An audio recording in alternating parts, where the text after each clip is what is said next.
প্রতিদিনের জীবনের শত ব্যস্ততা, নানা রকম সংগ্রাম আর চাওয়া পাওয়ার মাঝে আমরা আসলে কোথায় গিয়ে সত্যিকারের প্রশান্তি খুঁজি? আজকের এই বিশ্লেষণে আমরা ঠিক এই বিষয়টি নিয়েই কথা বলবো। আমরা এমন একটি বিষয়ের গভীরে যাব যা শুধু আমাদের দুনিয়ার চাহিদাই মেটায় না, বরং এর পেছনে লুকিয়ে আছে এক বিশাল, বলতে পারেন একেবারে নগদ পুরস্কার। প্রখ্যাত ইসলামী চিন্তাবিদ মুফতি তাকি ওসমানী সাহেবের একটি চমৎকার ব্যাখ্যার আলোকে আজ আমরা দোয়া বা প্রার্থনার সেই গোপন রহস্যটি উন্মোচন করব। এই স্লাইডটিতে একটু লক্ষ্য করুন। অনেক সময় আমাদের কি মনে হয় জানেন? আমাদের মনে হয় প্রার্থনা বা দুয়া বোধহয় কেবল পরকালের জন্যই করা উচিত। দুনিয়ার জিনিস আবার কি চাইব? কিন্তু ব্যাপারটা আসলে তা নয়। একজন বিশ্বাসী যখন মহান স্রষ্টার কাছে একটি ভালো চাকরি, ব্যবসায় বরকত বা পরিবারের সুস্থতা কামনা করেন, তখন এই খুব সাধারণ দুনিয়াবি চাওয়াগুলোই কিন্তু এক গভীর ইবাদতে পরিণত হয়। মুফতি তাকি উসমানী সাহেব খুব সুন্দরভাবে স্মরণ করিয়ে দিয়েছেন যে দুনিয়ার প্রয়োজন পূরণের জন্য দুয়া করাটাও আক্ষরিক অর্থেই ইবাদত এবং সাওয়াবের কাজ। হ্যাঁ, ঠিকই শুনেছেন, এটি আত্মিক মর্যাদা বৃদ্ধির এক অসাধারণ মাধ্যম। আর এই বিষয়টি মহান রবের অসীম দয়ার এক অপূর্ব দৃষ্টান্ত তুলে ধরে। স্ক্রিনের এই কথাটি দেখুন, আসো এবং আমার কাছে চাও।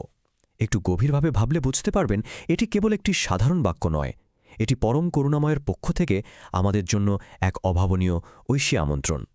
একটু চিন্তা করুন, মহাবিশ্বের স্রষ্টা নিজে তার বান্দাদের ডাকছেন নিজেদের সব অভাব, সব প্রয়োজন সরাসরি তার দরবারে পেশ করার জন্য। কি অদ্ভুত সুন্দর এক আশ্বাস, তাই না? স্রষ্টা নিজেই চাইছেন তার সৃষ্টির প্রতিটি মানুষ যেন নিজেদের ক্ষুদ্র থেকে ক্ষুদ্রতর প্রয়োজনেও তারই মুখাপেক্ষী হয়। এখন মূল প্রশ্ন হল, যখন একজন বান্দা তার কোনো চাওয়া নিয়ে স্রষ্টার দরবারে হাত পাতে, তখন আসলে কি ঘটে, সারাটা কেমন আসে? এই ধাপগুলো দেখুন। পার্থিব যে জিনিসটি আমরা চাইছি তা হয়তো পরবর্তীতে যখন সময়টি সবচেয়ে উপযুক্ত হবে তখন পূরণ হবে। কিন্তু সবচেয়ে চমকপ্রদ ব্যাপার হলো এই চাওয়ার কাজটি। চাওয়ার সাথে সাথেই সম্পূর্ণ ভিন্ন এবং তাৎক্ষণিক একটি ঘটনা ঘটে যায়। আপনি চাইলেন, আর স্রষ্টার পক্ষ থেকে এক অভাবনীয় আধ্যাত্মিক সাড়া সাথে সাথেই আপনার আমলনামায় যোগ হয়ে গেল। চলুন এই স্লাইডটিতে দুটি দিকের একটা চমৎকার তুলনা দেখি।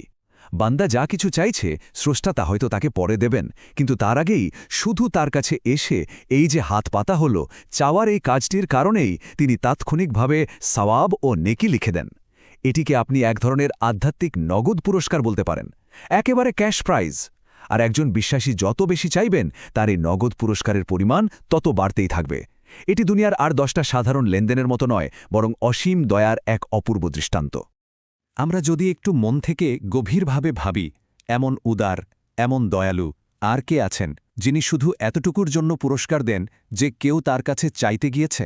মুফতি তাকি ওসমানী সাহেবের মূল লেখা থেকে নেওয়া এই প্রশ্নটি আসলেই আমাদের হৃদয়ে এক প্রবল আলোড়ন সৃষ্টি করে। একবার ভেবে দেখুন তো, দুনিয়ার কোনো রাজা, সম্রাট বা ক্ষমতাধর ব্যক্তি কি কেবল তার কাছে কিছু চাওয়ার জন্য কাউকে পুরস্কৃত করে? কখনোই না, উল্টো বিরক্ত হতে পারে। কিন্তু মহাবিশ্বের মালিক ঠিক এই কাজটিই করেন। তার এই অতুলনীয় বদান্যতার কথা চিন্তা করলে স্রষ্টার প্রতি কৃতজ্ঞতায় এমনিতেই মাথা নত হয়ে আসে, তাই না? আর দোয়ার প্রকৃত উদ্দেশ্য বা চূড়ান্ত পুরস্কারের বিষয়টি আরও বেশি চিত্তাকর্ষক। সম্পদ, চাকরি বা সুস্বাস্থ্যের মতো পার্থিব চাহিদাকে ছাড়িয়ে প্রার্থনা আসলে এমন একটি মাধ্যম যা মহান আল্লাহ তাআলার সাথে এক নিবিড় ও অন্তরঙ্গ সম্পর্ক তৈরি করে দেয়। একজন মানুষ যখন বারবার তার স্রষ্টার কাছে হাত পাতে, তখন সেই চাওয়ার মাধ্যমেই স্রষ্টার সাথে তার ঘনিষ্ঠতা বৃদ্ধি পায়। এটি কিন্তু কেবল জাগতিক প্রয়োজন মেটানোর কোনো হাতিয়ার নয়, বরং এটি পরম করুণাময়ের সান্নিধ্য লাভের এক অপূর্ব সেতুবন্ধন। একেবারে শেষে এসে মূল উৎস থেকে নেওয়া এই চূড়ান্ত কথাটি আমাদের হৃদয়ে গেঁথে নেওয়া খুব প্রয়োজন। স্লাইডের কথাটি খেয়াল করুন, দুয়াকে সাধারণ কোনো বিষয় মনে করার কোনো সুযোগ নেই। এটি স্রষ্টার সাথে আপনার সরাসরি কথোপকথন, তার অসীম দয়ার রাজ্যে প্রবেশের চাবিকাঠি এবং নগদ আধ্যাত্মিক পুরস্কার লাভের সবচেয়ে সুন্দর উপায়। যখনই জীবনের কোনো প্রয়োজন সামনে এসে দাঁড়াবে, তখন মনে রাখবেন এটি কেবল একটি অভাব নয়, এটি পরম করুণাময়ের আরও কাছাকাছি যাওয়ার একটি ঐশী সুযোগ। তাহলে প্রতিদিনের জীবনে এই অসীম দয়ার সুযোগটি আমরা কতটা আন্তরিকতার সাথে গ্রহণ করছি?